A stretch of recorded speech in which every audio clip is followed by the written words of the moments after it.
Hey guys, we're trying something new here at Notsam Wrestling. As the popularity of wrestling continues to grow, I'm getting hit up by people all throughout my life that want to have conversations about wrestling, and a lot of those people are some of the best professional comedians in the entire world. Today, Ian Lara, who's got his special right now out on Max, is sitting down to not only talk to me about growing up a huge wrestling fan, but also to ask questions about why wrestling is getting hot again. Who is there now that compares to the people that were there when he was a kid, and a whole lot more. Ian Lara is one of my favorite people to talk to. So the fact that he wanted to sit down and talk wrestling with me was an opportunity that I could not pass up. I hope you enjoy the very first installment of Not Sam Wrestling with Comedians. Nothing brings me more joy than when my worlds come together. You know, I talk to comedians all the time, but every now and then there's a comedian that goes, no. I want to do the wrestling podcast. And Ian Lara is here for that exact reason. Ian's just like, no, I want to do the wrestling podcast, because that's the thing that I think pro wrestling has that a lot of, there's just not much that has it, where it's like, when you find somebody that you could just talk to about wrestling, even if you haven't watched it in 15, 20 years, you're like, it's still, whatever that thing that connected with me as a kid is still 100% there. And I want to talk about it the same way I did in middle school for hours, just about my favorite guys. Yeah, I was always, I mean, once, you know, when you're young, you watch wrestling, you just think everything is real. You think the wrestlers hate each other. You just think that's what it is. But then as you get older, you learn more about it. I became more fascinated with like how entertainment, like it's literally entertainment. Like there's so much things going on behind the scenes. It's like a live play every day. Yeah, I think that that's the disconnect that gets made a lot, is that people try to put it in the same box as sports. Yeah. And so they go, well, how can you like that? It's predetermined. And I'm like, I don't even like sports. Like I've never, and even as a kid, like I never had that thing. Like people go like, do you remember when you found out it wasn't real? And I'm like, it wasn't a thing. Like I didn't consider it to be real or not real. It always just was what it was. And so, so you're right. And I think that that's why, like, all these docs that are coming out now have breathed new life into it, because people are so fascinated by how it's all getting made and what this world really is, that they kind of get keyed into it again. Also, I feel like people go too deep down the not real thing, because it's like, what it's not real. Like, sure, they're not getting their head put through a steel cage, but I'm only 32. If you like I go swimming for too long and I'm I couldn't even imagine getting body slammed. Like that's very real. Like they have a lot of like they all injured. They all had knee replacements, back surgeries. Like that is real. Of course it is. People don't understand that, like, the ring, like you pull the canvas back, and there's maybe like an inch of like foam kind of, and then plywood on a steel frame. Like that's it. That's real. So even that, like, even when I found out it wasn't real, I never was like, oh, it's not real. Like, cause I'm like, it's entertaining. I'm like that with comedy too. Like, sometimes people like to ask you like, oh, are these bits real? Or like, did this really happen? And I'm like, who cares if it happened? What difference does it make? It's funny. It's entertaining. What does it matter? That's right. Care. That's right. Yeah. It's like, but I mean, people have that reaction when you go to a movie. You're like, well, I don't think that's how it would go in real life. You're like, well, yeah, that's why real life isn't a movie. That's why people don't pay to see it in real life. John Wick is not a real person. That's what makes it so good. Right. Yeah. So what connected you to wrestling? I think I probably got like really into it in like 97, 98. I was born in 90. I was like 7 years old. 97, 98. I was my first like guy that I really, really liked. I liked Stone Cold. Like he was the guy. And so I always find that, like, how old were you? Probably like 97, probably like seven to 8. Right. So Stone Cold is like this character that's designed as like, no, he's the anti-authority. So like everybody that's got a boss, everybody wants to tell their boss off, so he's going to be cool. You're 7 years old. The concept I'm already of a related boss, to rebelling. Yes. Also, I mean, he had a lot of things. Like the stunner is one of the best finishers, I think. like the coolest finishers. So somebody on the podcast recently was like rank what makes a good finisher. Yeah.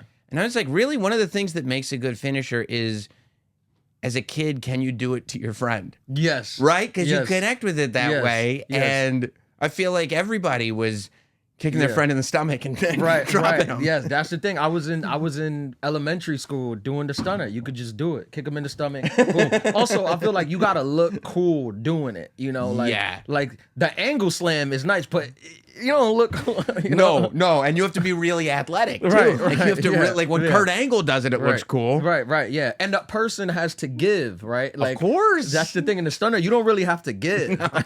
It's almost behooves you to give, because if you don't, you're gonna hurt your neck. Yeah. So you gotta go down. And the thing, if they don't, you're not gonna get them up. Right.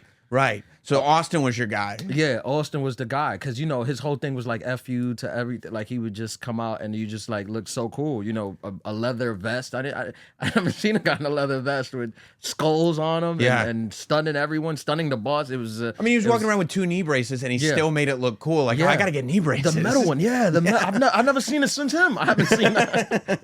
The metal knee brace, look, I thought you needed it for the stunner. I was like, he's wearing those for the kick to the stomach. It makes it better. Yeah.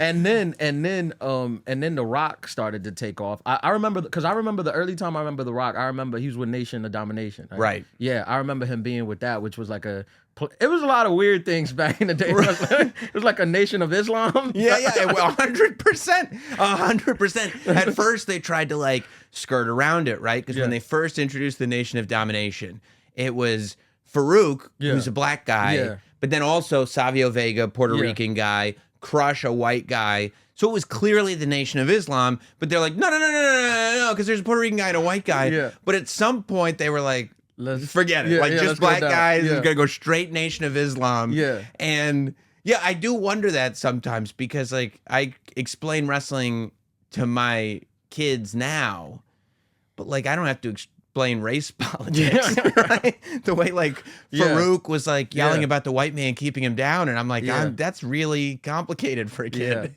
It's so funny that it was just fine. Like, it was fine. It was like not a big deal. No, like, it was not a big deal. No. Like, it wasn't making that. And by the way, like, he's like explaining racial inequality, and it's like, he's the villain. Of course, he's the villain. That's the bad guy doing that. Yeah. And Stone Cold is this like white Texas guy who's like, hell no. We're like, Austin. Yeah. It was so. I remember. What was his name? Was it Pimp Daddy? The Godfather. The Godfather. He had hoes. Like, hoes would come out with him. It was just a bunch of hoes. Right. It's the hoe train. And you're a kid. Yeah, I'm like, and he's getting in the ring, and he goes, light up a fatty. Yeah. For this Pimp Daddy. Yeah. And say pimping ain't easy. And like as an 8-year-old. It was the coolest thing. Now, I remember when the Nation of Domination started to break up. I remember that that was like 97, 98. And then The Rock, where did he go after that? So the new Nation, so the first Nation of Domination was, like I said, it was Farouk, Crush, and Savio Vega, right? And then they decided to go all the way, and it was Farouk, it was Mark Henry, World's Strongest Man. It was the Godfather. And he was just kind of morphing into a pimp, right? Like he wasn't full pimp yet. And it was D'Lo Brown. D'Lo, right? Yeah, and then one of the best entrances now. So then The Rock joins them, but as The Rock was like growing and growing and growing, they were like, this guy's taking off. Yeah. When does that happen? That's what I'm interested in. Like, when do they see? Like, when do the people be like, hey, this guy's catching heat? Well, I think you just start listening to the crowd, right? It's the crowd? And The Rock starts speaking in third person. The Rock says this. The Rock says that. Like, there's that meme that still exists today, and that's one of the I love when like wrestling from when we were kids is used in GIFs. Yeah. Like people still use it, where Farouk is cutting this promo about how he's the leader, and The Rock is right next to him, just going like, oh, he did like that? making fun of him as he's going. So this tension is building because they see what's going on. Yeah. And eventually they just throw Farouk out. They make The Rock the leader of the Nation, but The Rock gets so big that it's like we can't even have the Nation around. This is The Rock's but couldn't they have kept him there? Because Triple H was big and he had Generation X, Right. They couldn't he just be the leader? I mean, that was another. They had to do that with Triple H too, right? Like they had to, and that was such a interesting time because Austin was like, he got big on a different level. Like no wrestler, he got bigger than Hogan was, in my opinion, in Hogan's time. So they were like, oh, we have pop culture icons now. Like this isn't just like Hulkamania was on a different level. Yeah. And then it went away, and it was like the top wrestler was the top wrestler, but he wasn't like hosting SNL. It's like now. Right. Well, yeah. And that shift is, but yeah. So the top wrestler is just the top wrestler, not like the biggest thing in pop culture. Austin started to change that, where it was like, oh no, this is bigger than anything we've got. And then The Rock came in and started to get bigger than Austin. Yeah. So then you got guys like Triple H going like, man, I paid my dues. Like I've been in the game this entire time, just building and building, and I've been with the Generation X, and it's like, but how do I can't just be the top wrestler. Like I have to reach Austin and Rock levels to be the top guy. So he had to turn heel. He had to be a villain and leave DX so that he could get bigger. Yeah. I think he's one of the best villains ever. Right? I think so. Yeah. I think so. I think he's probably the best villain ever. Like, you just love to hate him. For sure. And he was that guy that, like, when The Rock needed that A-level opponent, it was Triple H because it was real, right? Like, so much in wrestling that's good is good because it's real. Like, that animosity, like, you know, The Rock had a down period, but really, his first match ever was in 1996. Yeah. By 1998, he's the biggest wrestler in the world. Yeah. So it's like these guys that had been like struggling and like finally getting to the top are like, what? I mean, it's the same thing in comedy. When somebody just shows up. You don't like it, yeah. Right. And after 2 years, they're like, no, he's the new guy. You're like, no. I'm not giving up my, and in wrestling, there's limited amount of spots. People look at spots, right? Right. And it's like, so this rivalry between The Rock and Triple H, like on screen, it's like, yeah, The Rock is this electrifying good guy that's got all this charisma, and Triple H is just this like ruthless bad guy that hates everybody. But realistically, Triple H is this guy that's been working for this spot all these years. Yeah. And The Rock is this guy who's just undeniably has it. Because that's the other thing. See, that's the thing. Because I'm like, is it a thing of all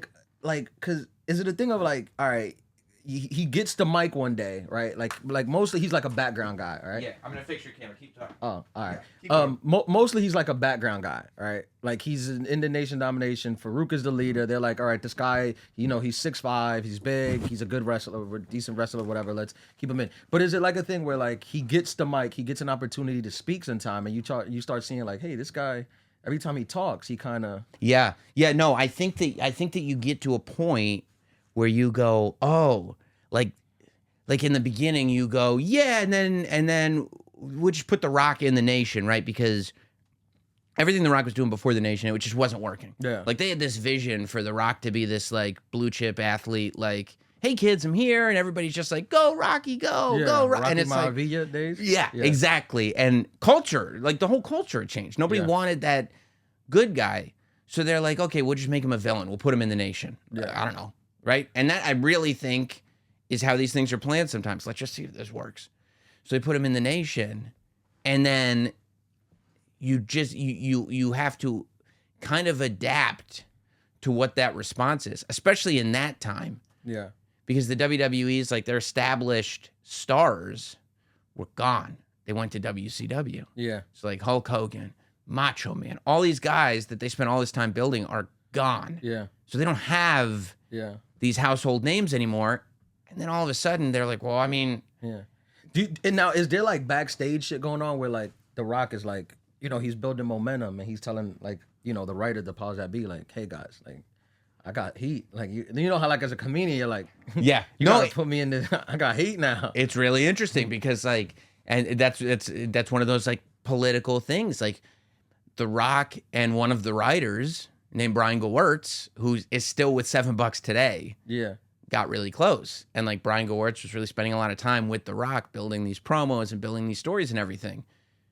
But like Triple H is going to look at this writer and go like, oh, you're You're spending all this time with The Rock. You love The Rock, huh? Yeah. But Triple H, and I love him as a villain. I loved him as a villain. He loved to hate him. The suck it was one of the best things. That was like the Stone Cold thing with the finger. The suck it all through grammar school. That's what he was doing. Isn't that great? Like that's what wrestling did. Like, like you're literally a kid. What were teachers thinking? I mean, I remember getting in trouble for telling people to suck. Because they're like... Suck it. And to spit in the water out, classic introduction. You just show up to school. That's classic. What are you doing? Yeah. Like you're spitting in the class, you're flipping people off. Yeah. And you're being like, suck it. Yeah. And you're like, you don't even know what... You don't even know what it means, I'm 8 years old doing this, Now, The Rock... But like Triple H, he does not have the charisma The Rock had. Like, right, and it's a different... charisma. It's a different. I feel like he found his thing though. 100%. When he found his thing, because he's the best at what he at what he became. But also, like Triple H is one of those guys. Like, there's a reason why today Triple H runs a company. Yeah, because he's wrestling, and he's wrestling. He is wrestling, and I don't think that he would even have any qualms about that. He's like, no, I love wrestling. I'm here because I love wrestling. Whereas The Rock. The Rock's an entertainer. Yeah. Like, The Rock is a different... And so I think that... He was never considered, like, a grade A wrestler, Rock? No, I mean, he's great in the ring, but he does what he does well. Like, he's not one of these... But I also think that that's, like, an overrated thing. Like... It completely doesn't matter. No, it's like a good joke writer. It's like no one cares. Right, exactly. Only the nerds care. Right, exactly. No, he's like, listen to. He's a great writer. He does the callback. No one gives a fuck. It's like, when was the last time you cared who wrote that joke? Who told the joke?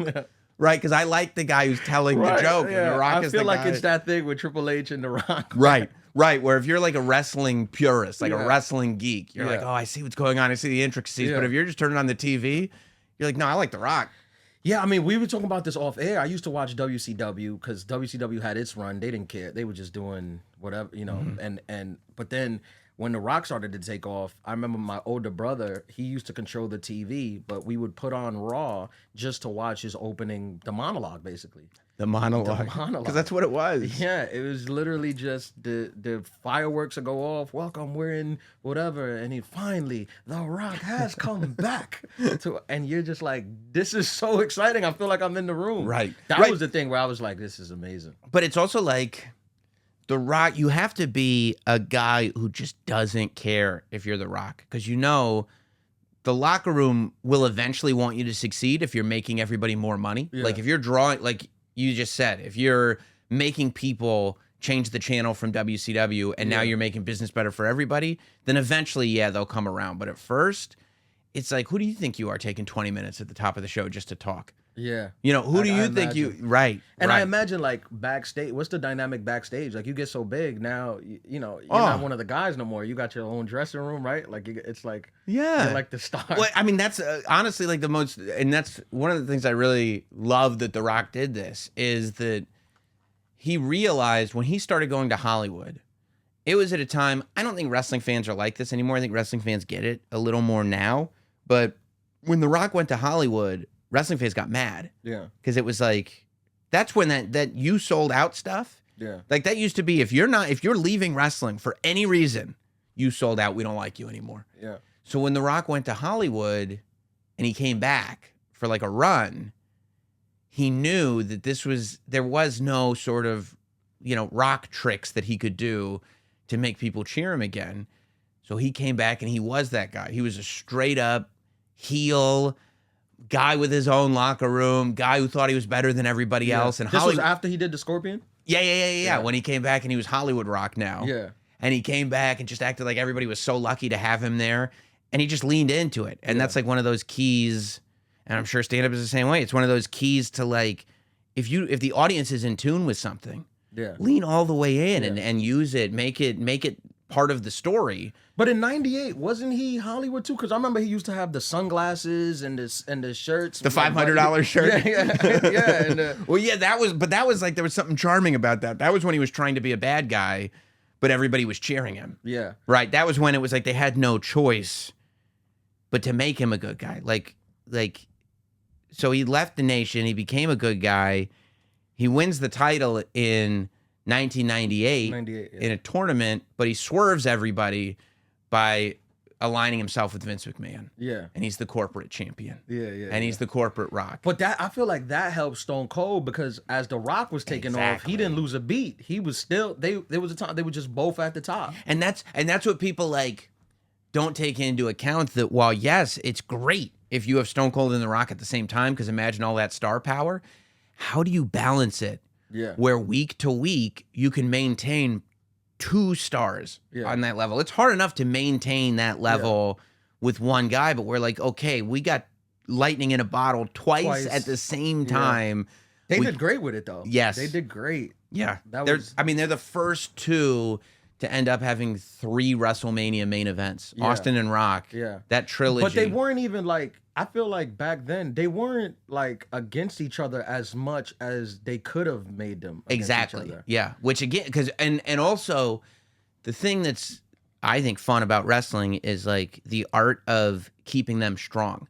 Yeah. Like you can't do Austin versus Rock every night. Yeah. Because Somebody's one gonna of them lose. is going to be better than the other. Exactly. Somebody's going to lose. So like you have to figure out like, okay, we need to build opponents on the bad guy side for Austin and the good guy side for The Rock so that we can keep these 2 separate, but we need to keep them a good guy and a bad guy because eventually they'll culminate where there's nothing left to do except this battle of the Titans. I feel like that's when like guys like Triple H and Undertaker, like they played it, like Undertaker kept people hot. Yes. He was a top guy that you could always and it was a good match. 100%. He kept people hot. I always found it interesting that like, cause at first it was sold like Undertaker and Kane were brothers. Yeah, that was like that was like the thing. And I always was like, damn, why didn't Kane get to where Taker was as far as like big name? But when Kane was with Pac, I feel like that was just Kane and X-Pac. Yeah. Kane, I feel like that was Kane's highest run, biggest run. Yeah, well, there was the first run where it's Kane versus The Undertaker. And that's like because that's just pure soap opera. Right? Pure fun. But yeah, when it's like, okay, because you also have to go like, okay, you had this amazing story for Kane and The Undertaker. Yeah. But it's like, once that story's been told, once The Undertaker eventually beats Kane, which is what has to happen. Yeah. Now what do we do with Kane? Yeah, I feel like he was floating for a little while. Yeah. Like finding him new things. Yeah. They took his mask off. Yeah. And Kane is one of those guys that like, if the right person isn't performing that role, it's going to go away after the first story. Like, it's like, because there's nothing left to do. But yeah, the fact that he could make it work with X-Pac, where it's like, who would have thought? That was a risk. Yeah, that was like, whose idea was that? Like, what if we put an X-Pac with him? Right. And then you're going like, all I want to do is see Kane say, suck it. Yeah. Remember he had the voice box? Yeah. He had the voice box, and he went, suck it. And you were like, yeah, this is it. Now, through all this time, is there like a head writer or a head guy that's like behind this, all the things? Because it seemed like almost everything worked. Yeah. I mean, ultimately, the head writer is always going to be Vince McMahon. Yeah. Everything historically that has ever happened on that show has had to have his thumbs up and thumbs down. Like, as far as CEOs go, I don't know of any CEO of a company that's more hands-on in the minutia to the point where it's like, what is this guy like? You don't need like, you're changing words here. You're like Aaron Sorkin, like just. I feel like Mark Cuban from the Dallas Mavericks is probably the second. Exactly, just in everything because they love it. Like this is they're like Steinbrenner from the Yankees, he was right? like that. Like you're a kid who got money, and now it's like no, I'm not here because it's an investment. This is what I want to be doing. So like Vince is ultimately the head writer of all time. But then so like in like 97, 98, a guy named Vince Russo was the head writer alongside Vince, and they worked with Jim Cornette as well during that time. And then during the Monday Night Wars, like it got so crazy between WWE and WCW that first it was like the wrestlers jumping ship and all that stuff, right? And then they started poaching writers. Vince Russo, the head writer of WWE, in the middle of the night, calls, hey, I'm out. I'm going to WCW. And the next night, of course, he told WCW, like, no, it's all me. Like, it's all me, blah, blah, blah. Without Vince as his buffer, he wasn't able to duplicate the success at all that he had in WWE. But that's when WWE turns around and goes like, okay, we need to fix this so it doesn't ever happen again. Like we can't just have one writer that can just jump around. So they built a writer's room. Like, and that's to this day, they have this system where they have a head writer, but then they also have writers that there are lots of people that have been writers for WWE and Patrice go through. was, right? Patrice had a real short run as a writer for the WWE because and it's like when he would do O&A and tell these stories of being a writer, because he said like he went in and he pitched him on this story with the big boss man and everything, and they loved him, and he said Vince loved him. Patrice, how are you? Blah, blah, blah. And he said, but like, I mean, within a week, it's like Stephanie McMahon was on a plane with Patrice, and Patrice already knew. Because I know Patrice O'Neal, for those that aren't aware, is not like notorious for being a team player. You know, that's probably fair. And he said that something to the effect of like he was on the WWE jet. And Stephanie McMahon, Vince's daughter, who was the head of creative at the time, was like, Patrice, we're going to need you to work through the weekend. And he's like, and he knew he wasn't for this world, but he goes, well, I got dates this weekend. I can't work through this weekend. She's like, well, you need to cancel the dates. And he's like, oh, no, I'm not going to cancel the dates. Like, no, I'm not going to do that. Yeah. And then Stephanie was like, well, I'm going to have to fire you then. And he's like, yeah. She's like, and then he canceled the date. He didn't show up to the dates anyway. But he said that she fired him 3 times in a row on the plane because she was like, well, then you're fired. And he was like, right. She was like, no, you're fired. And he was like, I know. Yeah. Like, right. So like, yeah, he was in there for a cup of coffee. But like Freddie Prinze Jr. was a writer for a while. Was he? With WWE. Oh, yeah. okay. And he said that he has a story about being on a plane once, and he was on the WWE plane. And he was like, he wanted to just get his mind off everything. So, you know, obviously Freddie Prinze was his dad. He's stand-up. So, like, you know, stand-up is in Freddie's blood. Yeah. And so he said he put on a Richard Pryor special to just kind of totally veg out. Yeah. And he said that Vince never understood, like, vegging out. Like, he didn't understand, like, why wouldn't you just watch wrestling? Like, I don't, like, what do you... And so he said Vince, like, saw Freddie chuckling at watching his laptop. He goes, what are you watching? And then Freddie goes, I'm watching some stand-up. And he goes, well, why wouldn't you watch our stuff? Like, I mean, we do funny stuff. Why wouldn't you watch? And Freddie's like, no, I'm watching Richard Pryor. And he goes, who's Richard Pryor? And it's just, Freddie's like, what? What? He's like, I don't know. Is it funny? I don't know. We do funny stuff. That's it. That's it. And he's like, we do funny stuff. Man. Why wouldn't you just do our stuff?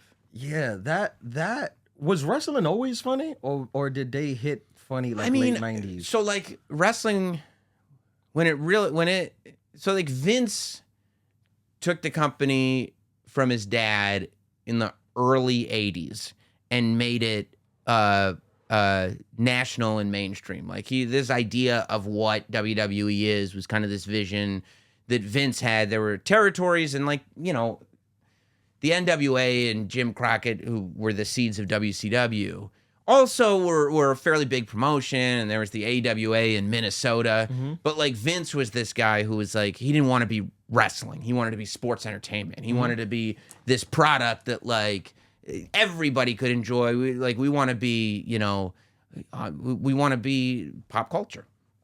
And so he started building with MTV during the Hulkamania era and got like WWE shown on MTV, really like 1983, 1984, right? And then they do WrestleMania and it becomes a success. But in that period of time where they really started to bank on was like kids.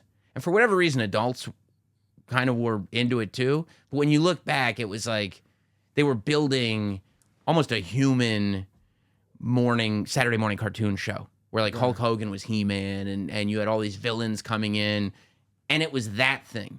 It wasn't, I mean, you could watch it and be amused, but it wasn't like, oh, that's funny. By funny standards, that's funny.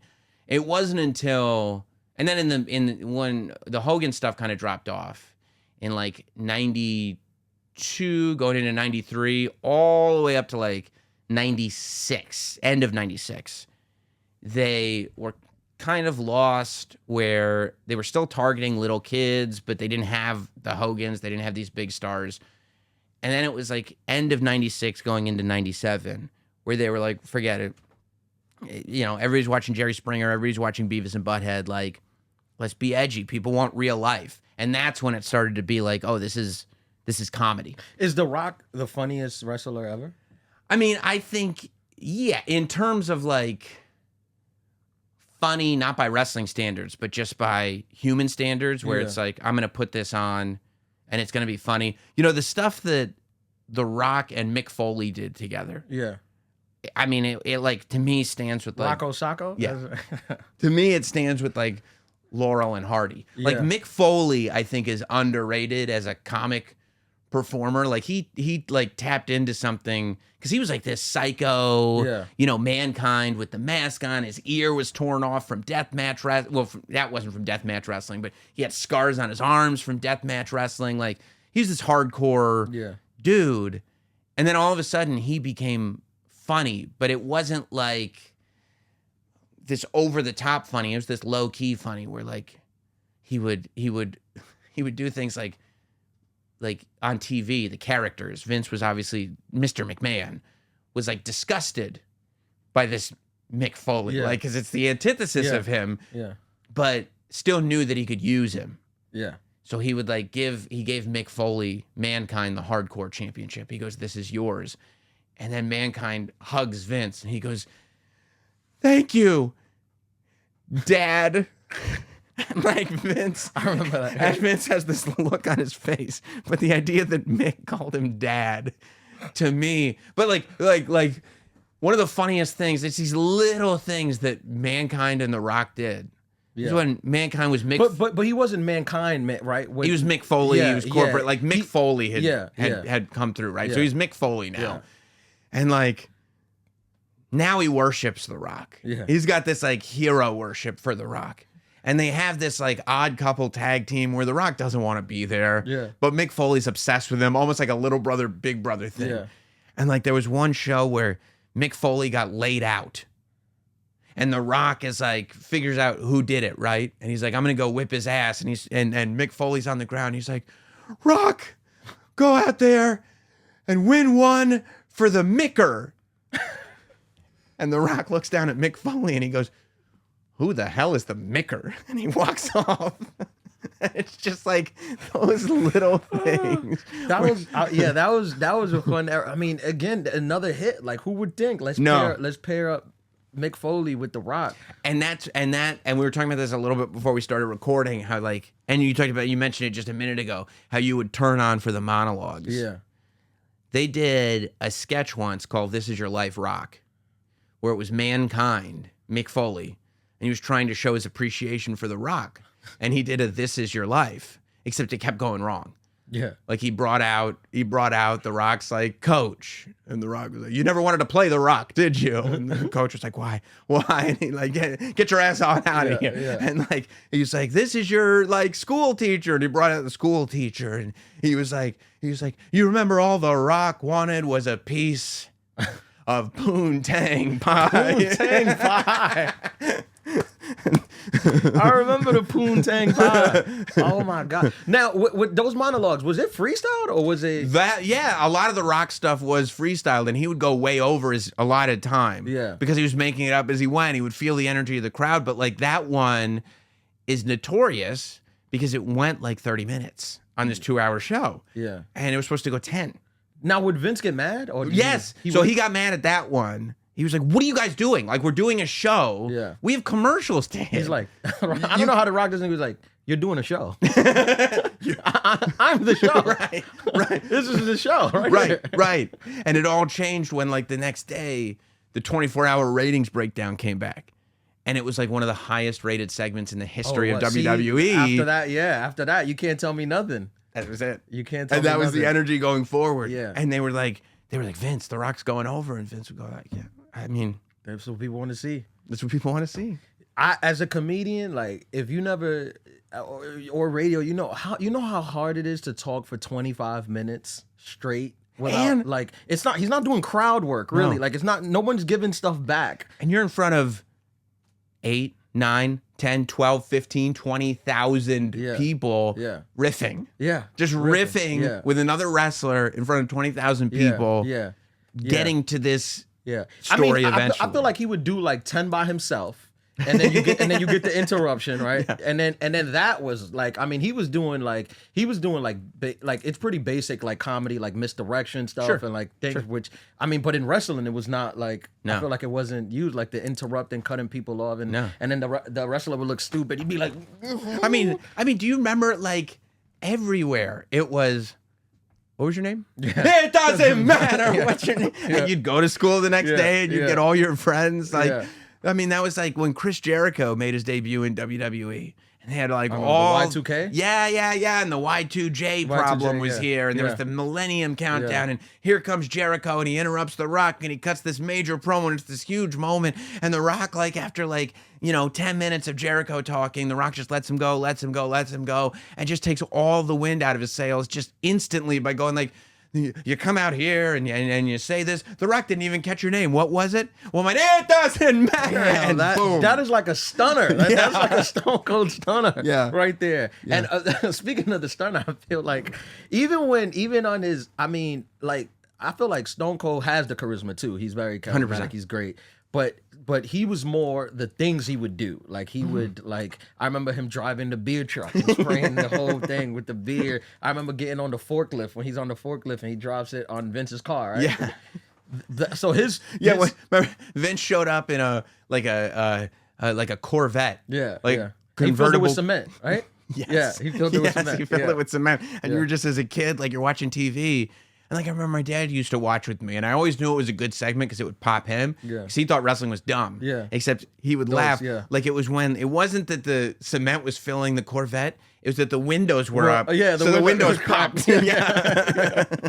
You know what? I mean, those were like $100,000 promos though, like because it costs money to fill up a Corvette with cement and break the windows out. Do the beer. The Rock, his things was just talking. Like they were like, this is cheap. Like he could just talk. It was just that era. I just feel like, and I stopped watching wrestling. But does it still have that? Well, it's interesting because like. It doesn't have the edginess, but nothing has the edginess, right? Nothing, that's sort of nothing, right, not even stand up, right?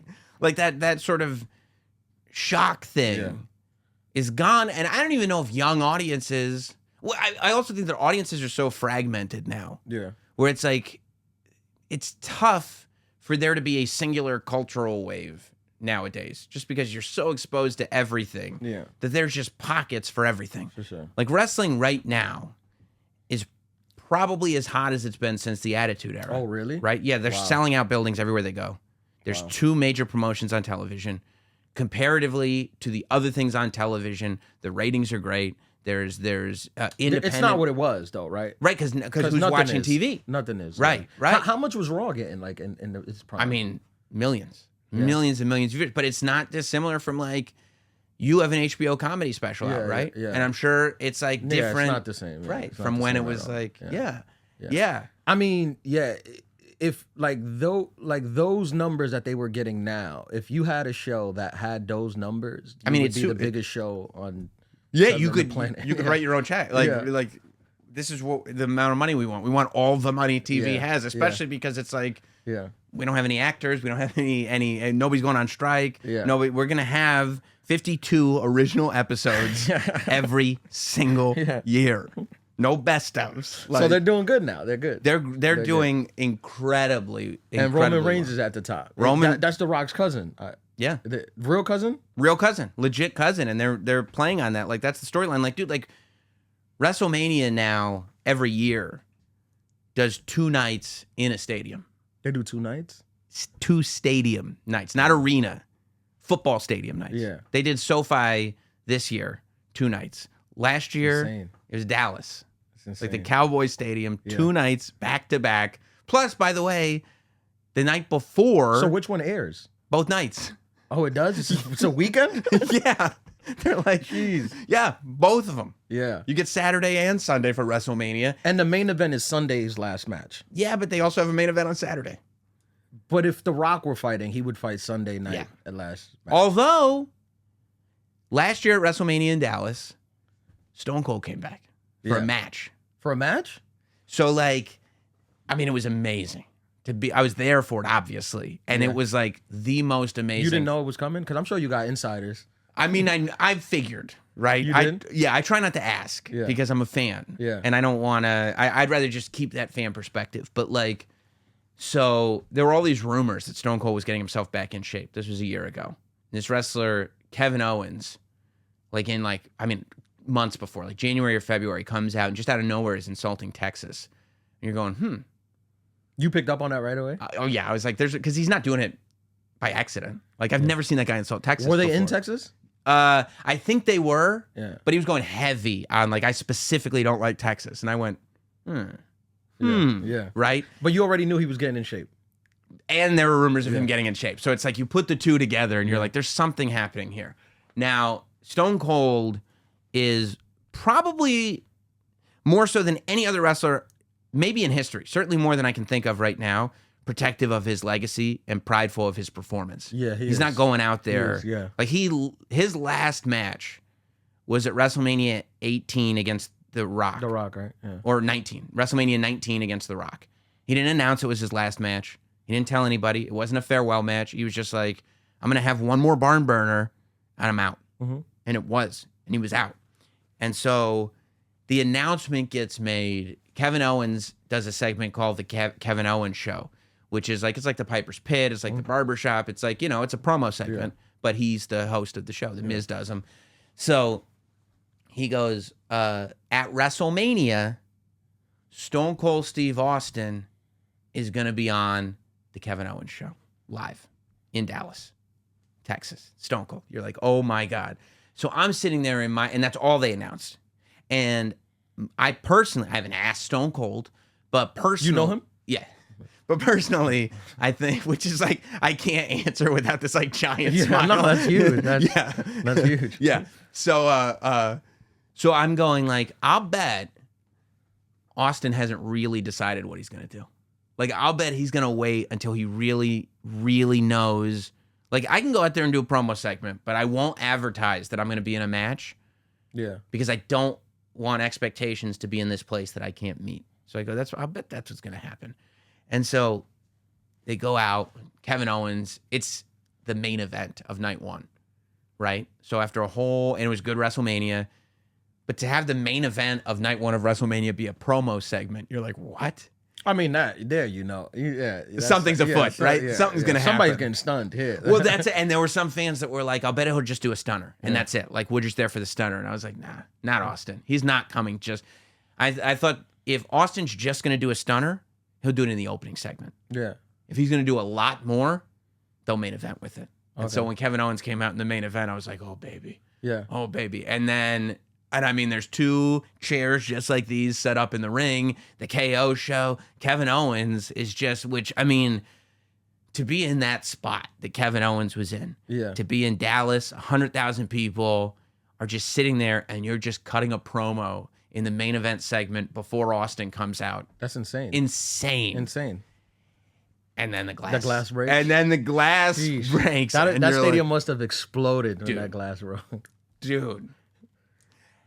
And he never changed his song. No. And he never updated it. And he never should. And a lot of people like updated it. Like I know Triple H updated the time to play the game. The Rock updated it. He still had the if you smell, but but would switch it up a little bit. Yeah, it was the glass shatter and then boom, boom, boom, boom, boom. Was that his? Was like he came up with that song? Like he? No, I'm sure he was presented it. Okay. Right. I'm sure somebody else was like, here's what we're thinking for you. Yeah. But it just works. Yeah. So then Kevin Owens goes, I didn't invite you to be on the Kevin Owens show to be on the show. I invited you to be here for a match, street fight. Everybody's like, oh my God. Now, does he come out? What does he come out? Shorts, jean shorts, and tucked in Austin 316 shirt. Yeah, you know it. Jean shorts. Knee braces. Knee brace on? Knee braces on. He comes out with the knee braces, Short boots. Yeah. You're like, okay, here we go. And I'm going like, okay, they'll make it a street fight because that's one of the tricks of wrestling, right? When you do a street fight, you don't have to do that much. No, a lot of hidden with stuff. Right. You can protect yourself against stuff. But he goes like, okay, let's do it. And you're like, oh my God, this is going to happen. They throw these office chairs out of the ring and the bell rings. And like personally, my favorite part of the match is the beginning. Because Austin, remember when Austin would like have the guy down in the corner and he'd just start laying the boots in, right? So he does that, except he starts going slowly, like with the count of the crowd. Yeah. And I was hooked in. I've been watching wrestling for 35 years at that point, and I'm hooked in.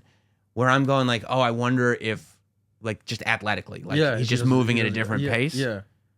And then all of a sudden, halfway through, he starts laying the boots in. He knows the crowd. He knows. And I'm like, oh my God. And then they go on to have like this insane street fight. Like, you know what a back body drop is? A back body drop is like when they, I'll demonstrate, when they go against the ropes and they flip him over the shoulder and he hits his back down, right? Yeah. Austin starts taking those on concrete.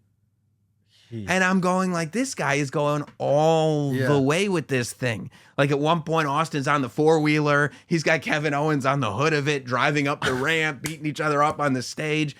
And then he drops the stunner. Yeah. And boom, pins him 1, 2, 3. Austin gets the victory. And it's just the greatest thing ever. But it was so good that the next night, you know Pat McAfee? Yeah. Pat McAfee has a match. Yeah. And so Pat McAfee is wrestling Mr. McMahon's protege. His name's Austin Theory. And he beats Austin Theory. And then at however old he was at the time, 78 maybe, Mr. McMahon gets pissed. He starts taking off his suit. He takes off his shirt and he's got the tank top on under it. And in 2022, Vince McMahon goes, no, now I want to fight you. Now I want to wrestle. So we have Pat McAfee and Vince McMahon wrestling each other. Vince McMahon gets the W over Pat McAfee, which is... I wonder who wrote that. Exactly. That's how you know who's writing this thing. And God bless Pat McAfee, because, you know, Vince is like, and then I'll go over. Yeah. Pat's like, all right. Yeah, I mean, even for Kevin Owens, when you pitch him that, he's like, why would I do this? I mean, well, Kevin Owens, I think Kevin Owens understood the level of that spot. Like, Kevin Owens is also a lifelong wrestling fan and just understands the business. But like, win or lose, it's actually better that Kevin Owens lose in that scenario, because nobody's leaving that stadium happy if Austin loses. They came to see Austin win. And the fact is that Kevin Owens has done huge things since then. He main evented WrestleMania again this year. Yeah. He'll never, and you could probably ask him and he'll tell you, he'll never have a bigger moment. Like that's as big as it will ever get, especially with as much as Austin gave him. Yeah. Like the fact that it'd be one thing if Austin didn't do anything and then beat him, but the fact that Austin gave him as much as he gave him, took the back body drop on the concrete, let Kevin Owens get in some offense. Yeah. Yeah. Now, so Mr. McMahon beats Pat McAfee. Guess what happens? Mr. McMahon is in the ring, standing victoriously. The glass breaks? Uh-huh. He came back the second night. Look at you. The glass breaks. Here comes Stone Cold. And what does he do? Mr. McMahon's in the ring. Stuns Mr. McMahon. Classic. Vince McMahon that's a good writing for that. It's the best. Yeah. He takes the worst stunner. Oh, he's 70 something. He's 78 years old. The worst stunner. He's taken a lot of bad ones. He's known for taking a lot of bad ones. The stunner was so bad that you see, and you'd appreciate this as a comic, because when a comic really bombs, when you see another comic really eat one, beautiful thing, right? Yeah, you laugh. Stone Cold laughed? Laughing. As like Vince like just unathletically hits the ground, you see Austin just laughing. Like, this is the greatest thing in the world. Stuns Pat McAfee, stuns Austin Theory, stuns everyone, and we have that was huge. It's just a great moment. No one took the stunner better than The Rock. Right? No, because The Rock would get like 3 stories up in the air, 3 flips back. Yeah. That was insane. But I guess Stone Cold has to come back, right? Because you usually, I heard, you're not supposed to leave with a win. Well, I mean, so you're right, theoretically, right, and in general terms, but my philosophy on it is, if you lose your retirement match, I feel like you're allowed to come back and take a couple victory laps, right? Yeah. Like, Austin lost to The Rock at WrestleMania 19. That was Austin's retirement match. Yeah. So if Austin wants to come back and take a couple victory laps and he pays it forward on his way, then that's cool. I think like it just has to leave the other guy in a better position, right? Yeah, like yeah. if The Undertaker came back now and beat Roman Reigns, nobody wins. No. Because The Undertaker's not going to come back again. And we just spent all this time building a new star. Yeah. And now he gets beat by The Undertaker for what reason? Yeah. Like, no one wins there. And I think The Undertaker would be the first person to tell you that because he respects the business more than anybody. Yeah. But, like... It's also an honor to put someone over. 100%. Yeah.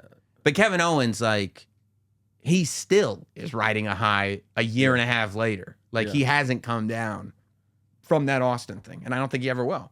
Yeah, no, that's insane. That's huge. Do you think like I think I heard Stone Cold talking about this on that last match of the WrestleMania, his retirement match, like him and The Rock. They fought twice WrestleMania. Right? Three? I think like the night before he's like they went to dinner like to talk about like the match, I believe. Well, the last one, I'm sure they did at one point, right? The last match that he had with The Rock, he wouldn't have, because he was like, he didn't even know if he was going to make it to the ring. He was in the hospital. He was so run down. Oh yeah. And he was having like weird heart stuff going on. Like he was just in a bad place. But you might be thinking of a clip that I just put out with John Cena. And I was like, you know, because John Cena, obviously he was the one after The Rock to kind of take the reins. You know, I don't know how willing The Rock was to give him those reins. You know, that was a little tough. Yeah. But they really weren't fond of each other. No, because it's the only time. So that real life kind of tension existed because John Cena said publicly in interviews that The Rock pretended to be about this business, but as soon as he got the opportunity to be in Hollywood, he was gone. He goes, "I'm here." Didn't Cena do the same? Cena took that back later. Cena later was like, "Yeah, no, I was wrong. I was wrong." And about I that. love Cena too. No, he's the greatest. He's the greatest. Yeah, but which is fine. Look, we all say shit, right? And then we're like, can you imagine the stuff you said as a young comic, thinking you had it all figured out? Comic, I said shit last week. I'm apologizing for. Everybody, you say some stuff, okay? Right? Of course you do. Of course you do. And if anybody deserves forgiveness, it's John Cena. Yeah. But the only time I've ever seen The Rock flubbed up is when they were building up The Rock versus John Cena. Yeah. And The Rock had been like unconscionably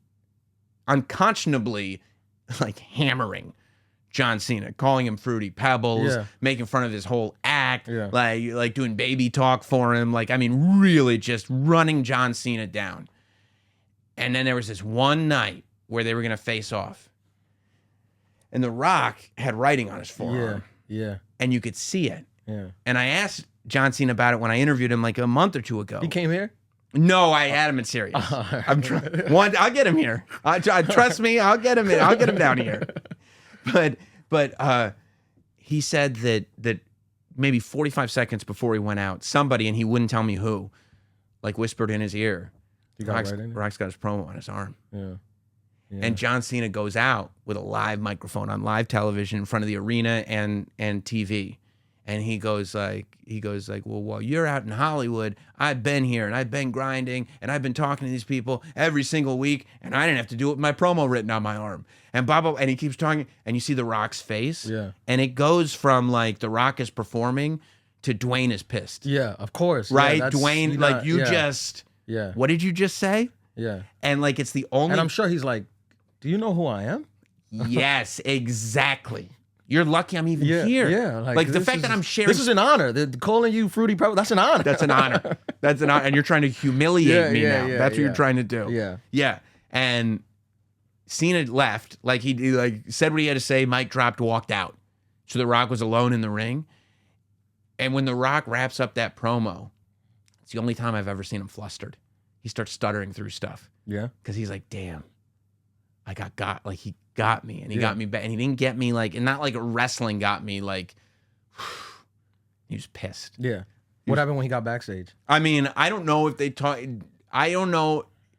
they spoke when he got backstage, but I do know that they had words after the WrestleMania match and John apologized. Yeah.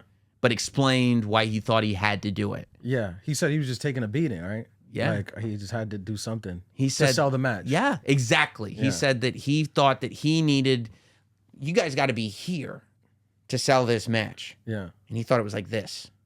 And he was like, I'm fighting for survival. Yeah. Plus, like, John's the one that's going to be on Raw on Monday after WrestleMania, not The Rock. Right. And he's losing, by the way. And John Cena's going to lose the match. Yeah. Now, is there a thing where, like, someone backstage, like, if he knows he's mad, he's like, hey, you guys got to speak because you can't go out there really mad to fight?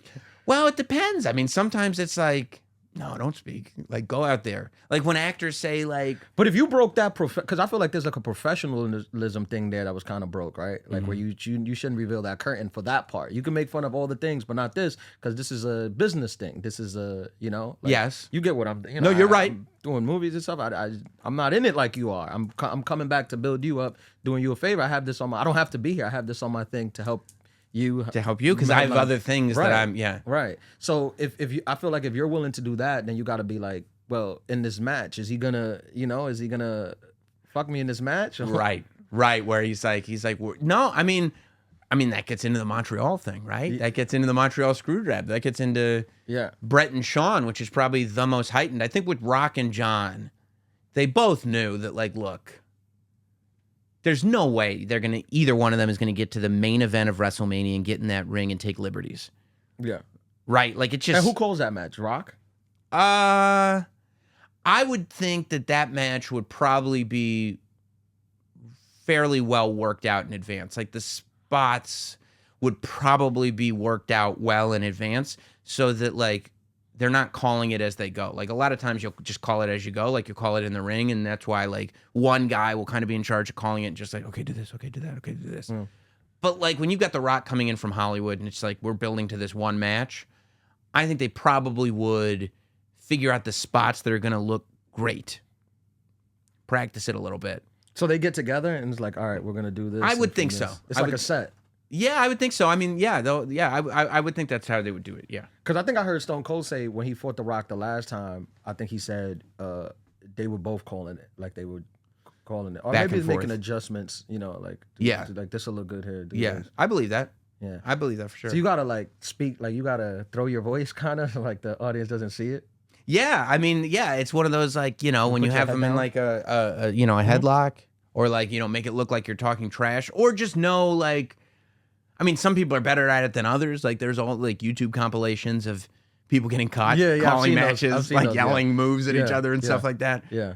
I think, a lot of it's also, like, done in shorthand and on feel. Yeah. Like, you get to a place where you know what you're going to do. So if I just go, like, duck it, like, that's all I have to say.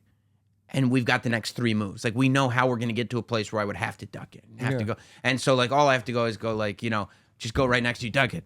And then, like, we're doing this, we're doing that. And then eventually you get to the duck and you know why you're ducking it. Yeah. Right? Yeah. I think that's also a big part of it. Yeah. It's so interesting. Like, when people be like, oh, it's fake, they just don't understand, like, the things, like, all the things that you have to do. It's not an easy thing. It's like a beautiful play. Like, the people that can't admire, like, the choreographedness of it and the art of it, I feel like it's like you said, the people that watch movies that's like, John Wick would never exist. You're like, yeah, this is I know. But like here's the thing, like, wrestling is happening live. Yeah. Right? It's like happening live in the moment. Yeah. And it's real life. Like, people get injured. It has to be done. Do you remember when perfectly. Owen Hart passed? Like, were you watching that? Of course, yeah. I mean, that was when, like, there was just so much happening in that era where, like, discerning reality from fiction was more hard, blurred than ever. Same. I remember going to school the next day and we didn't know if it were real or fake until Raw came on that night. Right. And they did the tribute show. Yeah. But yeah, and that's also when you're like, you also, like, everything comes crashing down because all of a sudden there are real life consequences. Like, in a movie, the most spectacular things can happen. But, like, when you're doing it in real life, like, there are these consequences. And as we keep upping the ante, a year before that happened to Owen, Stone Cold broke his neck. Yeah. From a pile driver. You know what I mean? Is that when they sold the Rikishi ran him over thing when he was gone? No, but I love when Rikishi ran him over. Did it for The Rock. And you're like, whatever. Yeah.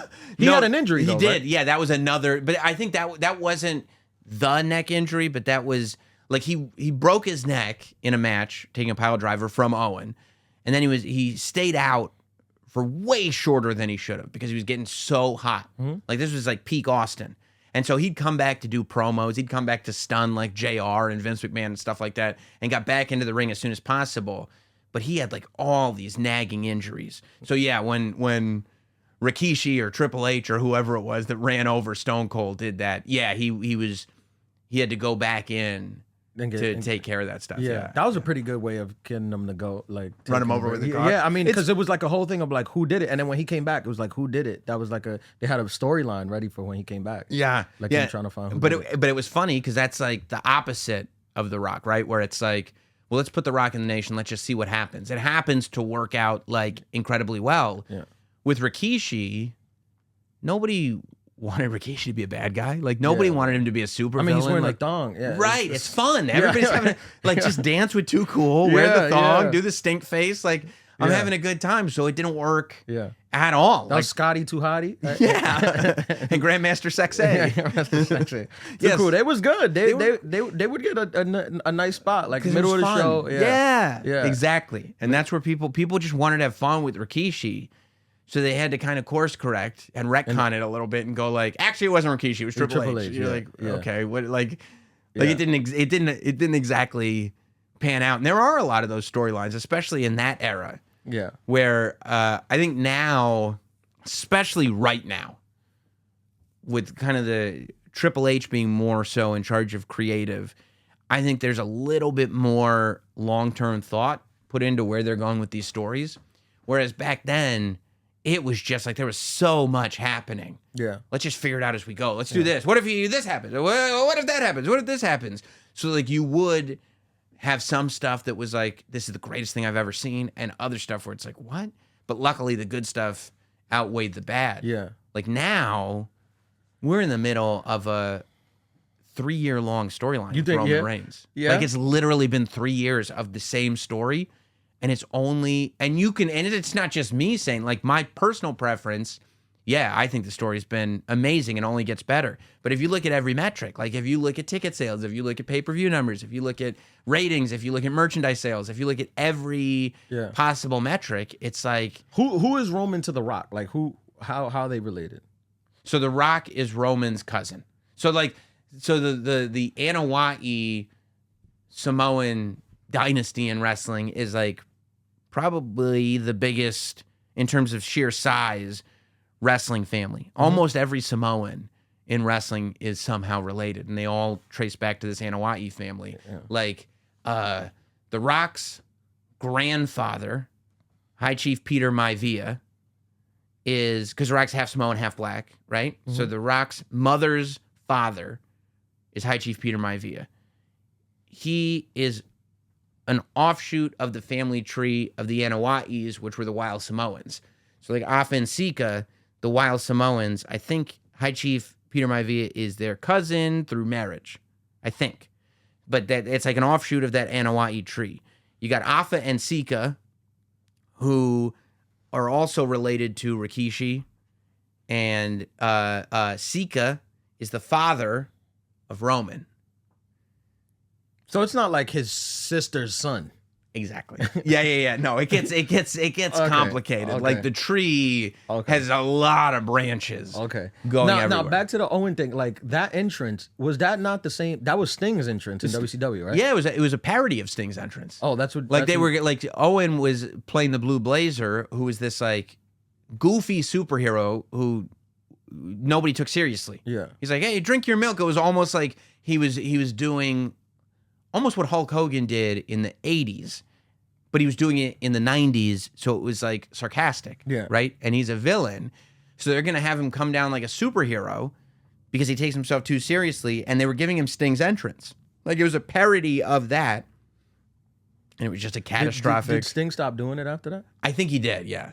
Yeah, I think whether or not they thought it was like foolproof, because clearly they had done it over and over again, and there's just this one catastrophic time. But yeah, I mean, just for the fact that as a fan, Yeah. you know what just happened. Like, why would you want to see? Yeah, you don't want Like, I wouldn't want to see Sting Yeah. do that after that. I did. Sting was one of the guys like when the war. Like I wanted to see Sting in the WWE when The Rock and Stone Cold Yeah. was at the top. I think a lot of people did, and like, he finally came in 5 years ago, maybe he was 6 or 7 he was years at the ago. top, right, at WCW. He was the top. Oh, he guy. was, yeah. And then Goldberg, but then I heard and listen to podcasts, he wasn't very liked. Goldberg? Yeah. No, Goldberg, unfortunately, is not very liked. Yeah, he was a cool character though. I mean, he was cool. He was cool, right? And it was like, He was dangerous. and though. I like Goldberg. Yeah, like, I liked him too. And if you watch his documentary, Where's it on? Annie, Okay, yeah, maybe it's on. Would it be on Max? Is they part of that Discovery? no, but you can get it on like Apple or whatever. Okay. But like, he explains, he's like, look, a lot of wrestling fans don't like me because I never, like, this wasn't my dream. My dream was to be a football player. Yeah. I wanted to be, I never made a secret of that, but I got injured. I couldn't do it. And I happened to resonate in this wrestling world. And this is just the I way feel like it he panned out. started at the top. Like he Yeah. didn't have a rise. Like No, he just was beat at the top. everybody. Yeah. He was like a streak of like 100 and Yeah. And it's 3-minute matches. He Yeah, would just spear you. He would just beat everybody. And it was like, here's the thing though. Like, that was the thing with WCW. Like, you couldn't stick the landing, right? Like, you could just be like, well, it'd be cool if this happened. Like, with Sting, right? Like, Sting and Hollywood Hogan was maybe the best build to a story of the era. Like, it was the best. It was That's this Hogan, right? Hollywood Hogan, yeah, NWO Hogan and Sting. Sting didn't say a word. He didn't wrestle a match for almost a year and a half. And he left, the whole world was waiting for Sting to finally take down the NWO. And then they wrestled finally, and the match was a dud. Like, the finish sucked. It was terrible. Why? It was so like, Because Sting's a good wrestler, right? He's like one of the best. yeah. No, the match, and it's like, it's Hogan and Sting. Like, it's not rocket science. yeah. Just do your moves, Yeah. and Sting wins. Like, that's it. Like, Hogan leg drop, Sting kicks out. Yeah. Stinger splash, Scorpion deathlock, Hogan taps out, Yeah. Sting's the champion, Right. done. That's the only way to do it. Yeah. That's how you do it. That's it. Yeah. They signed Bret Hart, right? So Bret Hart comes over. It was after Montreal. So Bret Hart goes to WCW. And I guess they wanted to play off the Montreal controversy and decided now was the time to do it, which is terrible thinking. Like, play off the Montreal controversy later, but don't muddle the best story. Yeah. It's your best story. Like, keep it like streamlined. You've been building this for a year and a half. What are you doing?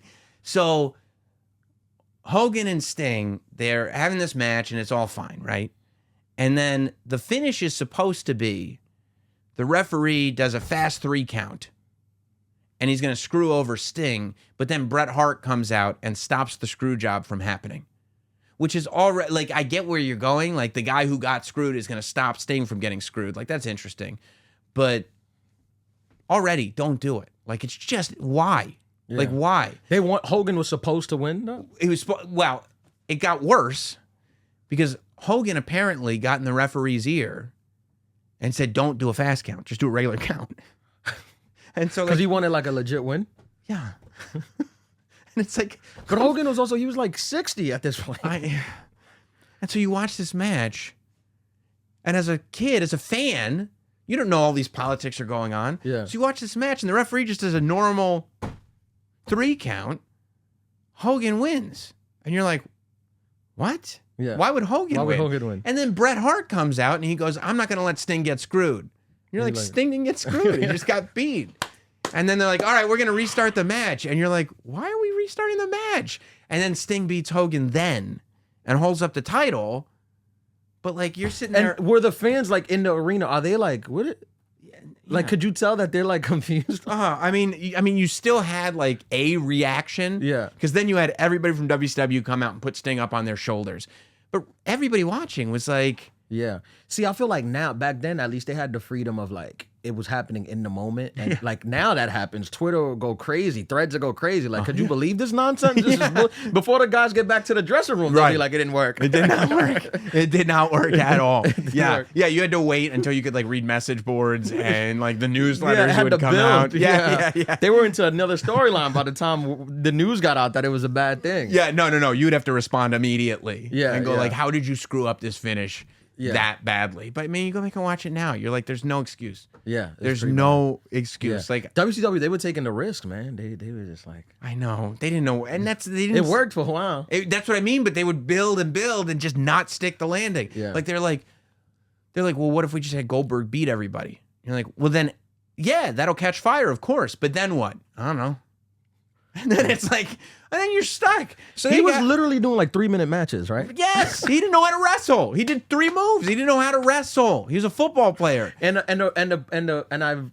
heard that the wrestlers would get mad because it was dangerous. They felt like he could get hurt. He was hurting people. Here's the thing that really turned fans, I think, on poor Goldberg.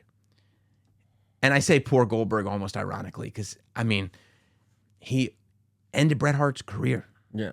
And Bret Hart's beloved. Bret Hart never hurt anybody in the ring. That's his whole He's claim only to been fame. screwed. Only been this poor guy. He gets screwed. Yeah. He goes to WCW and he tells this story. He's got a match with Goldberg. He's like, look, Bill, I'm happy to work with you. We can do whatever you want. Just please don't hurt me. Yeah. He said that to the man. Please don't hurt me.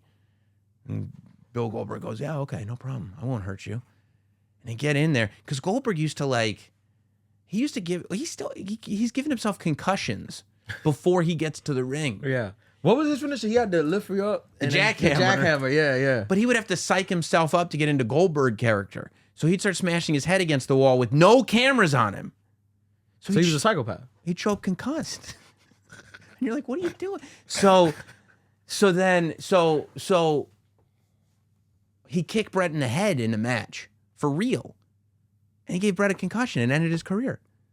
Because the damn kick in the head from Goldberg, after everything Bret went through, after everything Bret did for wrestling, Goldberg kicked him in the head and it ended his career. And to this day, Bret Hart has not forgiven Goldberg whatsoever. Yeah. If you ask Bret Hart, what do you think of Bill Goldberg, by the way? If you ever interview him and you go, by the way, what do you think of Bill Goldberg? Like, strap in. Yeah. Because you'll be sitting there for an hour. Now, he came to the WWE, right? At a point. Who, Goldberg? Yeah, Goldberg. Yeah. They tried him, but it didn't work. Well, I mean, he came in. I remember when Taz, not to interrupt, I remember when Taz Yeah. came, Yeah. I thought that was Goldberg coming. Because the Taz was just it was like the tattoo and it looked like tribal- the Goldberg. The Goldberg tattoo. And so were you like, oh, I thought it was Goldberg. Yeah, Taz was a weird one because they built him up and then he just became an announcer kind of. Like, Yeah. Like I feel like Yeah, well, I think the story with Taz is that, like, the Brooklyn. yeah, he didn't want to, like, lose. And, like, Vince didn't get it.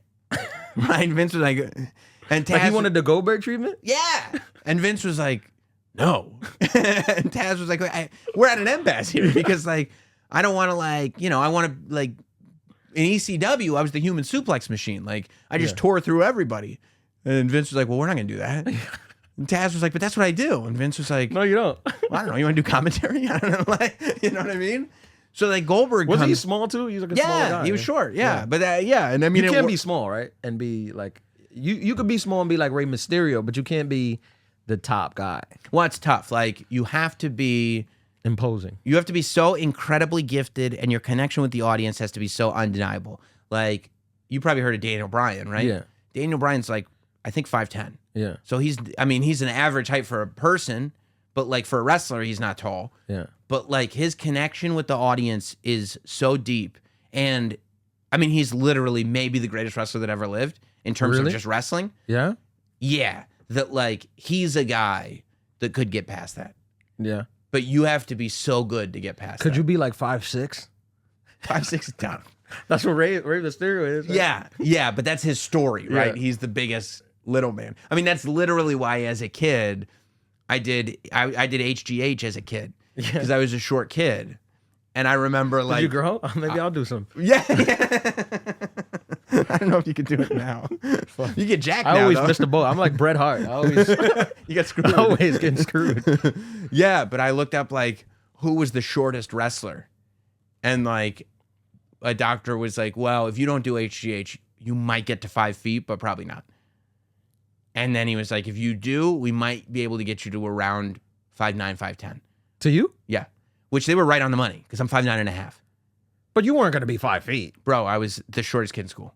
Yeah, but you weren't going to be 5 feet. They were that was just. I mean, they just guessed. You think they were trying to? Yeah, they were trying to sell you HGH. It was big pharma.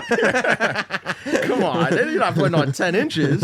So you telling me if a guy's gonna be 5'10", he took that HGH, he would have been 6'10"? No. It has to be like there was like a thyroid thing where it's like the growth hormone in your body is not being dispersed. Like you have the capability. You can't just like if you're not born, if your genetics don't have the capability of ever being 6'5", you're not just gonna be 6'5". So you just hit a growth spurt.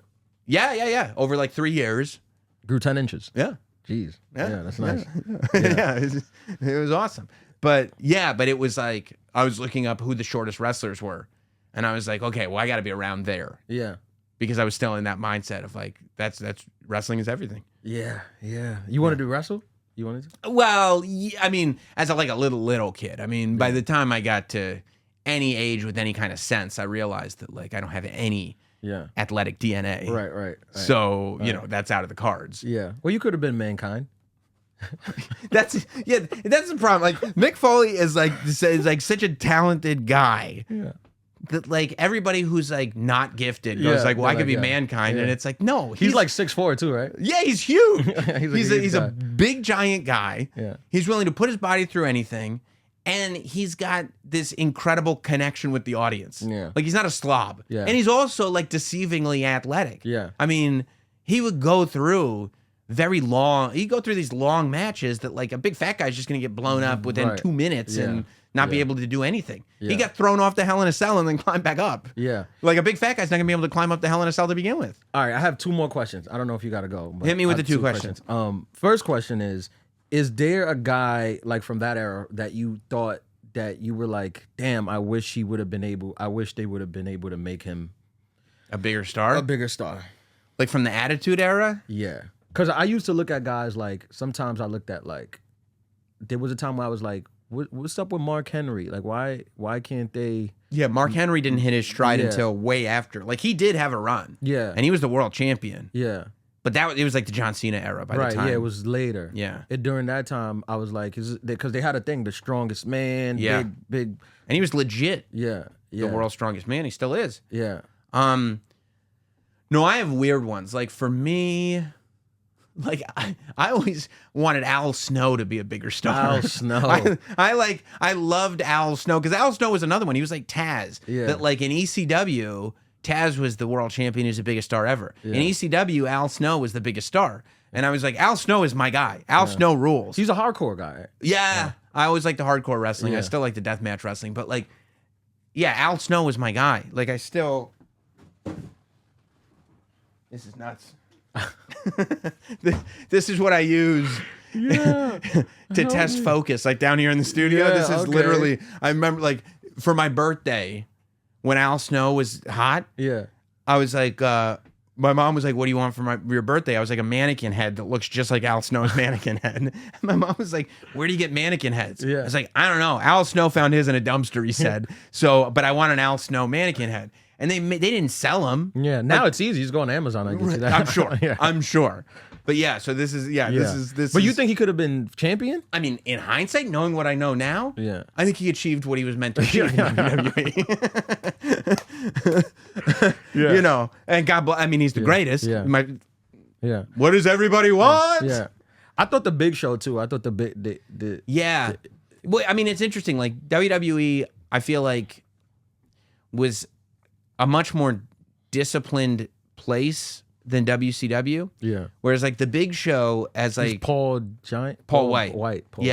Like the Giant. He was one like in WCW. He had a lot of success very young. Like from the beginning. He had the world title in his first match. Yeah, he was big. Yeah, as the Giant. And he's like this like slim, athletic, legit, whatever, 7'2" guy that was like amazing. I think that like outside of WWE, you could be young and achieve a certain degree of success because number one, they weren't doing things the WWE way. And number two, they wouldn't stop you from letting it go to your head. Like, nobody had the reins on WCW. There was nobody going like, it's my way or the highway. Yeah. Like, there was no Vince, right? Once you got to WWE, it was like, there has to be this certain level of discipline that I think if you ask Big Show and Mark Henry both, they would tell you that they had to go through growing pains in WWE to get to where they were. I mean, both of those guys are guys that came in under big contracts when they were young. And both of those guys are guys who ended up having to go back to the like developmental system. Yeah. And, have to be retaught how to do things and have to kind of really, really be humbled to come back and be great. Was Big Show ever the champion? Yeah, he was champion, right? Big Show? Yeah. Big Show was the champion and had one of my favorite stories where he had a world title rivalry with the Big Boss Man, where the Big Boss Man started making fun of him because his dad died. so the Big Show's dad died of cancer, and the Big Boss Man showed up on TV, and he had this greeting card, and he was like, I got this card because the Big Show's daddy died. And I wanted to read it for the Big Show. And I'll never forget the rhyme. And he goes, with a lump in my throat. Oh, my God. And tears that are soaked. I'm so sorry to hear that your daddy croaked. Oh, my God. They used to go for it back then. There was nothing. And then they did this skit. They did this with like vignette in a legit cemetery where there were other real funerals going on. It was the middle of the day. Where they pretended to do funerals. Yes, they pretended to do a funeral for the Big Show's dad. Right, it was like part of the show, obviously. And the Big Show was there, and he was dressed in black, and he had his sunglasses on. He was the world champion. He was crying because his dad was dead. His coffin was right there. His coffin was ready to be lowered into the ground. And then the Big Boss Man rolls up into the cemetery in the middle of the funeral in an old school police car with a big megaphone on top. Hey, Big Show, how's your daddy doing in hell? Big Show. And he's like doing all this stuff. And like the Big Show's like, no, not here. He hits the Big Show with the car. He straps the coffin via a chain to the back of the police car bumper. And then he drives away with the coffin attached to the back of his police car. And the Big Show tries to save it by jumping on top of the coffin. But because it's driving, he just falls off it and then rolls away as he watches his dad's dead body in the coffin get dragged by the Big Boss Man's police car. Where is Patrice when you need him? To be like, hey, guys, this is dumb as shit. Let's not do this. That is insane. And then the next storyline for the Big Boss Man, by the way, was with my guy Al Snow, who by that time, Al Snow wasn't doing the head thing as much. Instead, he was walking to the ring with his dog Pepper, his Chihuahua Pepper. And the Big Boss Man stole the dog. He stole Pepper. And so this whole thing was about getting the dog back, right? And so the Big Boss Man goes, all right, Al, I'm going to give you your dog back. I want you to meet me up in my hotel room. And Al Snow goes up to the hotel room. And the Big Boss Man goes, all right. Before I give you your dog back, I wanna say I'm sorry. I want to mend fences. I want to mend fences over dinner. Why don't we have some dinner? And Al Snow's like, fine, we'll have some dinner, but you give me Pepper back. He's like, oh, I'm gonna give you your dog back. And he's like, I got some Chinese food. Oh my God. And he puts down the food and they start eating. And he goes, so you want to see your dog again? And Al Snow's like, yeah. And he goes, well, how does he taste? What? No. And he fed Al Snow his own dog. He didn't have to make it Chinese food. He could have made anything. But that's what the Big Boss Man did. That's what the Big Boss Man did. I mean, and I loved it.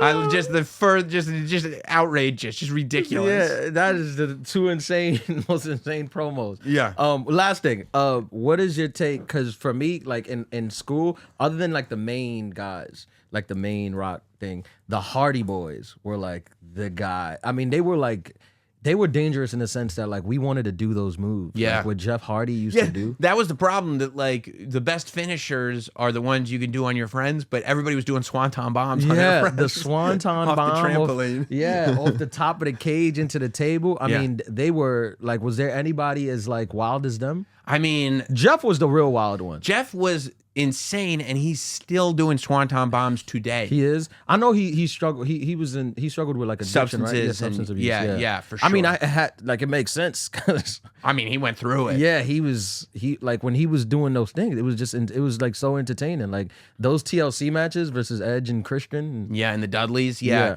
I mean, if you go back, those are like, and you wonder like if it was a ultimately a good thing or a bad thing, right? Because like the match itself, incredible. Like the matches were unbelievable, but the standard that it raised everybody to, It like was insane. what we've got to meet now. Yeah. It's like, how do we do this? Like that footage of like Jeff Hardy hanging off the belt that was on the ceiling, and then Edge jumping off a ladder and spearing him in midair is like, oh my god, like that's not even humanly possible. What was this planned? Like they was like we're gonna go for it? Like are these guys having dinner? Like listen, tomorrow. Yeah, I mean we have to. They're like we this is, and I think it's also one of those things, like the Hardy Boys, all of them really, right? Because the Dudley Boys are coming over from ECW, and they're like, we have to prove that we belong. Edge and Christian are in the same boat. They're these young guys from Canada that are like, we want to be the top guys. How do we stand out? This is going back to what we said in the beginning of our conversation about like, this is The Rock, this is Austin, this is Hunter, this is this is the, like, how do we on a card that is this star-studded, how do we stand out? We got to do a match that they can never top. Like we have to be that, follow that moment. But I feel like they needed the Hardy Boys. And the Hardy Boys are these two that like, I mean, they were like wrestling in WWE and they were 16 years old. They were like the local enhancement guys that would just show up to TV to get beat. And now it's like, how do we break out of that stigma? Right? How do we make people look at us as like not those kids that were just there on TV to get beat, but like the guys, like the people that we're going to talk about for generations. And I think that's how they do it. And they did, to your question. Like they did have those conversations where it's like, let's get together and let's figure out some ideas for what we're going to do, because we have to like legit make history tomorrow. Right. You know? And Edge went on to be champion, right? Yeah, absolutely. And he was and yeah, Edge is amazing because I mean the Hardy Boys, it's so funny because they're in AEW now. Still doing the same thing, still have the same music. How old are they? They're 40 in mid 40s? No, or late 40s. Yeah. And they're still the high flying. Jeff is still, it's funny, everybody talks about Jeff's swanton bombs, and they said like when he was a kid and he would hit it would feel like a feather was hitting you because he knew how to take all the impact. Yeah. But now it's like it's just a sack of bricks hitting you because he's not taking any of the impact anymore. He's dropping it all on you. Yeah. But like there's like a meme now because you know they still do this dance. Yeah. So like they're like showing like what happens when your brother's trying to save you. Because there have been multiple instances where like Matt Hardy's getting jumped by like 3 guys. And like Jeff Hardy comes out to save him, but his music hits. So right before he jumps in the ring, he's doing the dance. And you're like, dude, your brother's in there getting his ass kicked. Don't do the Jeff Hardy dance right now. Yeah. But yeah, I mean, Edge was able to bounce off of that and like go beyond sort of the super high risk stuff and show what he could do as a full-on character. Like it's probably either Edge or Randy Orton that are the ultimate villain to John Cena's hero. You know, like, you know, Hogan had Piper, like you said, Rock had Triple H. Like Cena, it's either Randy Orton or Edge. I might argue that it's Edge. And just, show this whole new dimension that didn't involve necessarily falling off ladders for every single thing jumping that he did. Off the cage. I think when he did off the swanton bomb onto the announcer's table from the cage. Wow. Boom. That's insane. Yeah. Insane. Yeah. They put it out there though. Man. It's a good era. Man, I love this. I love this conversation. Yeah, I love talking wrestling. No, wrestling is interesting as hell. We didn't even touch on Brock Lesnar and his run. Oh, Like, well, we'll have to do this again then. yeah. Who? Just real quick, who Yeah, was yeah, his guy? Because I thought he went against Cena. Brock? Yeah, I know he did Stone Cold.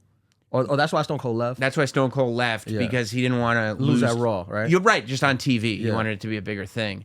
I mean, so like Brock's got a couple. So like, interestingly, Brock's first run, like Brock's has one of the most interesting careers ever, because he comes in as a kid, like just as a hot prospect, and he has the Goldberg run, except he's like so good and believable. Yeah. He's way better than Goldberg. So all due respect to Goldberg. Goldberg wasn't believable when he was doing it? Well, he was, but it's like if you see Brock Lesnar in an alley and you see Goldberg in an alley, like you're getting your ass kicked for sure. Yeah.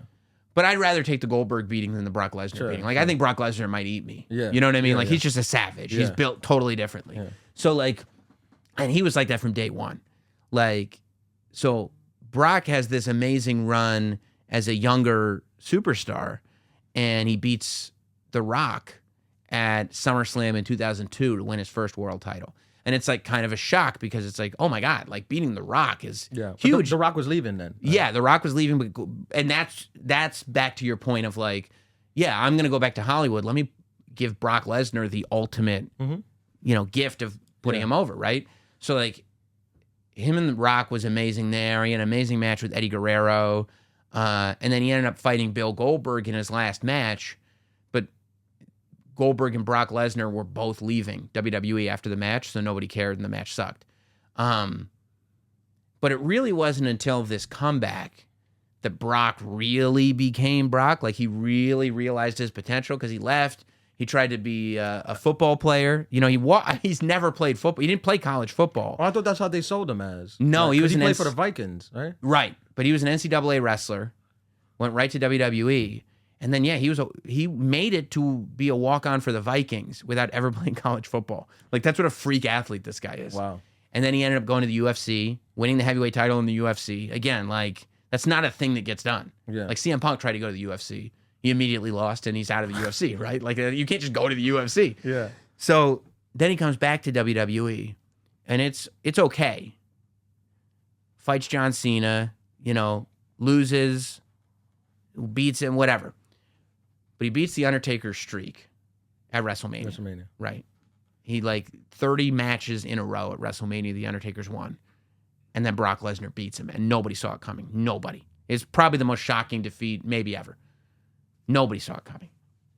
And then a few months after that, he has a match with John Cena. And you go, oh, right. As a pessimistic fan, you go, oh, did they just have Brock Lesnar beat the streak? So that way it's a bigger deal when John Cena beats Brock Lesnar, just because they really want to elevate John Cena. And then he goes to SummerSlam and just kicks the shit out of John Cena. Just like suplex, pin, and beat him. And you're like, what? Yeah. He just destroyed John Cena. It was an era where nobody was destroying John Cena. And that kind of built this. Cena was leaving. No, he wasn't leaving yet? No, he wasn't leaving. He was just, it was his time to do that. Yeah. But ultimately, based on how Brock has evolved, I think Brock's ultimate rival is Roman. Because, I mean, and it's he's fought both versions of Roman. Like, I think that people who don't really understand, like, all the hype around Roman now, it's because they saw him when, like, a few years ago. Yeah. When it was like they were trying to make him into something, but he wasn't. Anybody watching could be like, that's not the guy. Yeah. What was it? He wasn't ready. He didn't have the charisma. He wasn't being himself. Like, they were writing bad stuff for him to do, and he didn't know how to tweak it because he was still kind of new. Like, it just wasn't, the pieces weren't coming together, and the fans weren't buying it. Yeah. And then this version of Roman comes in, and it's a different deal. He's like, to me, this version of Roman reminds me of like Jordan in The Last Dance, where he's explaining like, yeah, I was a dick, but I was also, the whole NBA revolved around me. I'm Jordan. Like, Roman is now like, yeah, I can do whatever I want. I'm Roman. Yeah. You interviewed him? I have interviewed him. Yeah. Yeah. He's at the top. I mean, the top. Yeah. And yeah, I think that like Brock had a series of matches with Roman before he was Roman now, which, I mean, were what they were. They were good. But Brock and Roman in this incarnation is like, it's a different level. How big is Roman? Roman's as big as it. Roman is as big as it gets for. I mean, height. Oh, height wise, he's not. I mean, he's probably like 6'2", 6'3", something like that. He's not. I gotta go to a live wrestling thing. Man. We should go. Yeah, I've never been, man. I gotta go. Yeah, check that shit out. Yeah, that's what I brought Bob Kelly. Did you? And his kid recently. Oh yeah, Bobby told me. Yeah, and it was like, Yeah. I think I'm gonna bring Bobby in too to have a wrestling conversation like this with him. I think Yeah, Bobby told me he did. He told me he went with Max. Yeah, him and his son, and it was like, like you appreciate it, but then when you see it live, you're like, especially now that they're like selling out arenas again, and like everything's working, man. It's like the good guys are getting cheered, the bad guys are getting booed. Just how it's supposed to. There's characters, like I can tell you, this guy is that. Yeah. That guy is that. Like there's good guys, there's bad guys, there's rivalries. It's sick. Like, and when you're at a wrestling match, everyone's like, Sam. There's I mean that's good. Bobby was getting upset about it. Yeah, that's sick, man. Bobby was getting very annoyed about it. You're like Rock at the Knick game when they see you courtside. Yeah, I'm the Spike Lee of WWE. You've never been asked to be part of like a thing? Not like physically.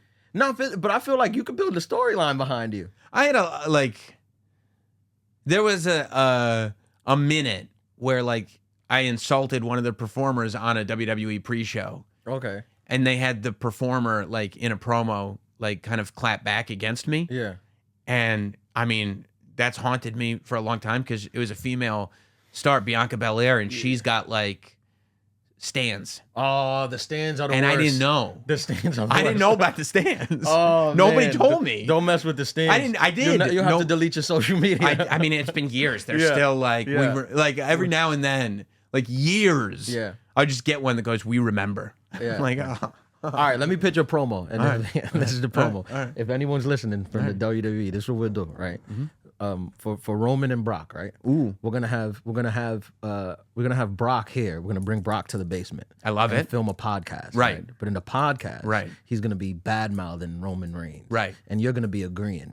You're gonna be on board. Okay. Like, yeah, I interviewed him once. He wasn't a nice guy. I don't understand. He hasn't come back. No, He's not in the basement like you he's are. Not, you're real wrestling. This guy's a family legacy. This whole thing, big sell, big sell. Then we're gonna bring you to a thing. We're gonna have you on the side, right? And Roman's gonna come out on the opening thing, and they're gonna play a clip from this. And he's gonna be like, "You think I don't see the stuff?" And then you're gonna be sitting there, and then he's gonna come to you. He's gonna call you out. You're gonna pretend you're tough. He's gonna do his finisher on you, and that'll be the thing. That's not bad. You understand how much I would love that? Listen, that's not bad. And it'll lead to eventually Brock versus Roman. Right. But I would. And then you'll be on Brock's side. What I love about that You'll is be like his coach. I do. I love that, except I also love that Brock doesn't come out to save me because he doesn't care that much. Yeah, no, You know what I mean? He's like, do whatever you want. Like, Sam's not my family. Like, I don't care about that. Look, to the creative over there, Triple H, Stephanie, you guys could have it. I'll Because give them it's this real. for free. Because it's real. It happened on a podcast, Yeah. and it started in the basement, and Right it in the spills out into basement. the arena. That's what you need. Yep. I would love it. There you go. Oh my God. You're gonna be like the wrestling Rogan. That's how they're gonna sell it. Like, this is like the Rogan of wrestling. They're gonna show your plaque, all this stuff, and they're gonna play clips. I think it's genius. I think it's genius too. They're not utilizing this. Yeah, I know there's a writer's strike right now, but when we come back, if they need me, Oh yeah, that's true. You can't use that idea because it's SAG-AFTRA. I'll give them my services. That's a WGA. That's a WGA idea. You can't use it yet. You will be able to. Well, man, I appreciate you coming out and having the conversation. If you don't know about Ian, or you've never seen him do stand-up or whatever, you can on Max. Ian's special is out there. What's the name of the special again? Yeah, it's streaming on Max. It's called Romantic Comedy. But if you don't have Max, all of my stuff is up on YouTube. You can watch my Comedy Central half hour, all of my Tonight Show sets, all of my Comedy Central sets. My stuff is up there. Awesome, man. We'll do this again. Thank you, man. Thank you for having me. It was fun.